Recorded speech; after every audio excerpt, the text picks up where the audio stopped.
Hello kids, welcome back to the class of General Knowledge Part 6. And now today we are going to learn about the Olympics, right? So let's start. This is chapter number 52, Olympics 2022. Right kids? Let's start. So the historic choice to award both games at the same time by the International Olympic Committee IOC. Now let's read out.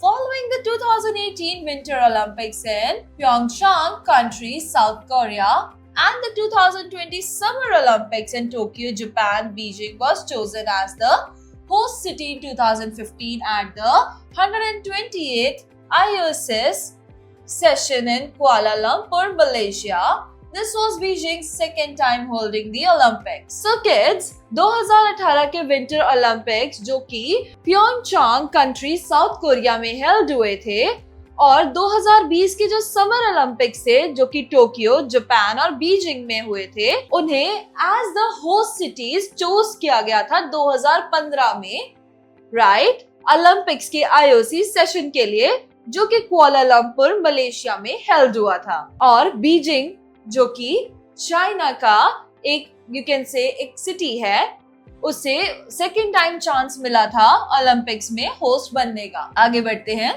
It was announced that Paris and Los Angeles will host the Olympic Games in 2024 and 2028. तो ये announce किया गया था that जो Paris है और Los Angeles है वहां पर ओलंपिक्स हेल्ड किए जाएंगे 2024 और 2028 के, राइट, रिस्पेक्टिवली, मतलब एक के बाद एक। पहले 2024 वाला जो होगा वो पेरिस में होगा एंड 2028 का जो होगा वो लॉस एंजलिस में होगा। On September 13 at the IOC session in Lima. तो ये कब डिसाइड हुआ था, कब अनाउंस किया गया था? 13 सितंबर को आईओसी के सेशन में जो कि लीमा में हुआ था। आगे बढ़ते हैं। On the dark side, baseball, softball and karate are dropping out of the next Olympics programme.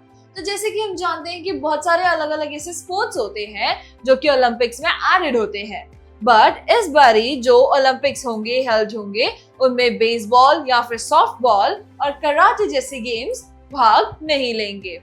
Baseball event, whose fans were excited for its return as an Olympic sport at Tokyo after 13 years and 2 Olympics absent, removed again from the Olympic schedule for Paris 2024.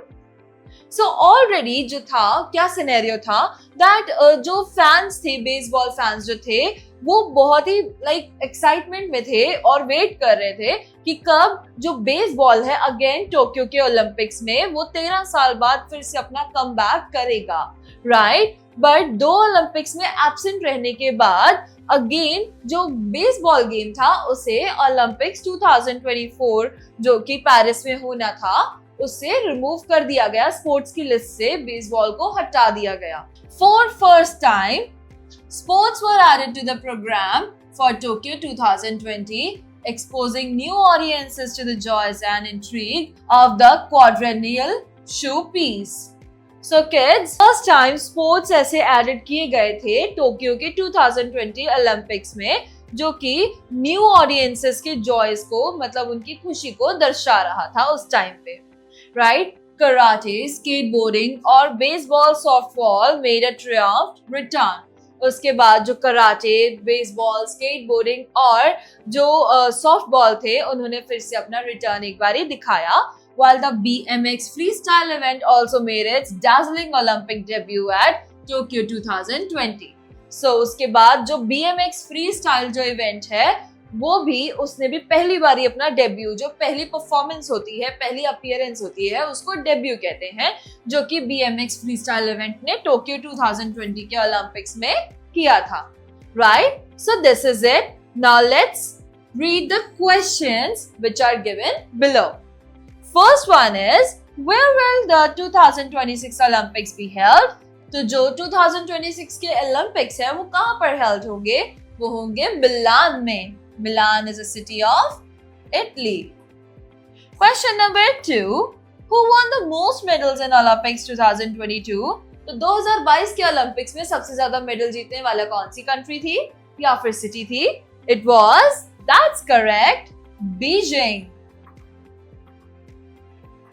Number 3, where is 2028 Olympics going to be held? 2028 के जो हमारे Olympics है वो कहां पर held होने जा रहे हैं kids?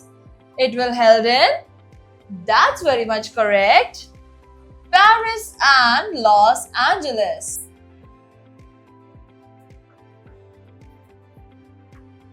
Last is question number 4. What are the 5 new sports for 2024 Olympics? 2024 के ओलंपिक्स के लिए 5 कौन से नए स्पोर्ट्स इंट्रोड्यूस किए गए हैं किड्स?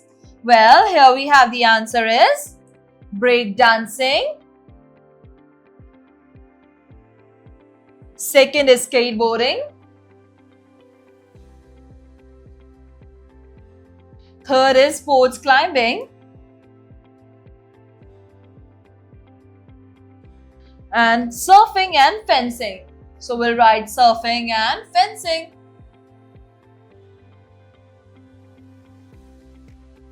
So with this हमारी exercise होती है complete. Now let's take a look at the info bits. The Olympic symbol, the Olympic rings. तो kids जैसे कि आपने देखा कि Olympics का जो symbol है वो कुछ ऐसा दिखता है. Olympics rings like this. So, वो एक्सप्रेस करते हैं activity of the Olympic movement and represents the union of the 5 continents.